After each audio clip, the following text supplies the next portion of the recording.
Beautiful Lake District of Llanberis in Wales lies in a glacial valley beneath Mount Snowdon. It's postcard pretty countryside, except for several vast scars on these mountains. These are the consequence of centuries of slate mining, which first began in Roman times and then in earnest in the early 1800s. All but 3 of these mines closed down around about 1969, leaving thousands of people without jobs and vast areas of mountain denuded. It's encouraging to see how this misfortune has turned around over the years, and the industry has become a major and booming tourist attraction. The National Slate Museum provides wonderful insight into how it all worked. Relics from the early days are on display: old photographs, workshops, machinery and tools, and the ruins of the quarrymen's cottages up on the mountains, built of slate as well. This has created many jobs and has made the nearby village boom, providing accommodations, eateries, adventure activities, and so on. And to satisfy my curiosity about how a chunk of mountain becomes a roof tile, a demonstration of splitting slate. The slate, as you can see in the photograph here, would come off the side of the mountain.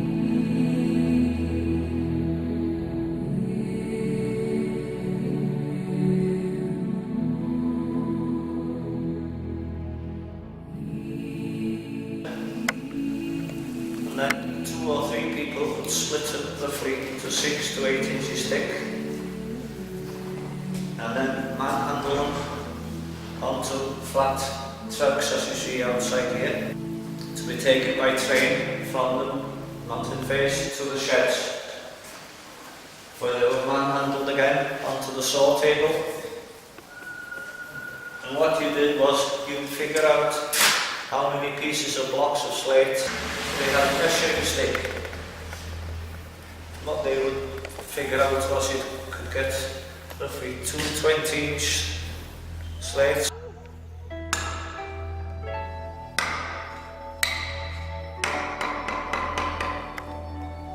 With the good slates, the slates we have today are from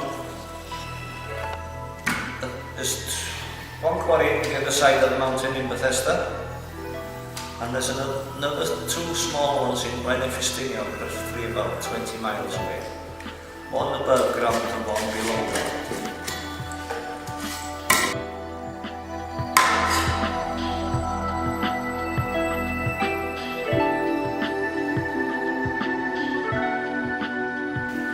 These green ones, they've got like fossils in them. A lot harder to split. Something like this, you can't split. It's impossible because of the hardness of the fossil inside it.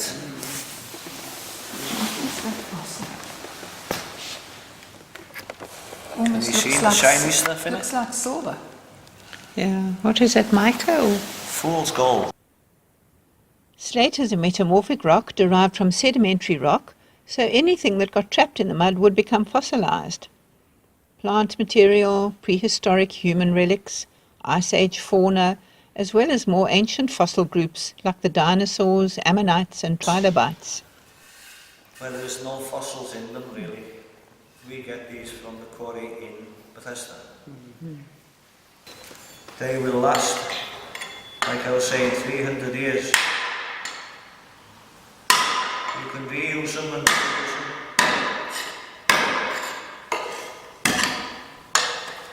I was quite tense watching the slater splitting a large sheet. Will it break? Slate is foliate by nature, meaning thin layers or leaves pressed together over millennia. The trick is to strike it parallel to these layers and it will split cleanly. Now to cut it to size.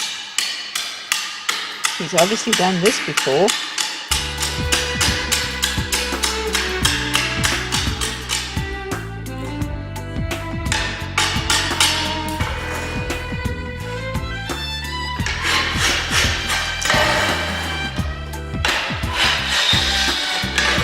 Ooh, I hate that sound. It sets my teeth on edge.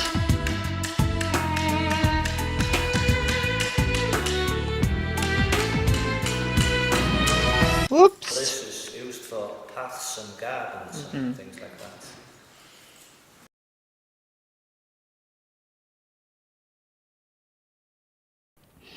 The abandoned quarries are used for extreme sports these days, like mountain biking, scuba diving, rock climbing, and some hair-raising zip lining.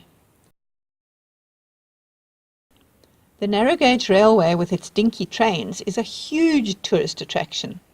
I love the fact that the original locos are still in use. These tiny engines have all seen service in De Norwich quarries at one time or another, where they hauled slate wagons. Now they pull trains full of tourists.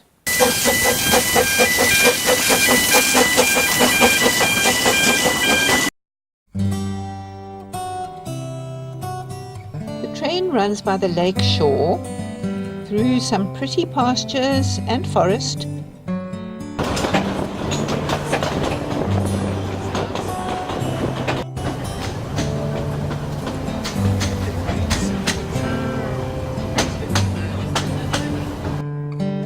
Passing Llanberis Castle, which was built at the base of the Llanberis Pass in the early 13th century by Prince Llywelyn the Great. I wonder if the castle had a slate roof. It's a peaceful and unhurried landscape, a charming village by the tranquil lake. It made me want to linger and explore more of its history. As with most of man's efforts to mine Earth's wealth, we leave behind huge scars and blemishes. Sometimes nature never recovers, but at least this community has made an economic revival.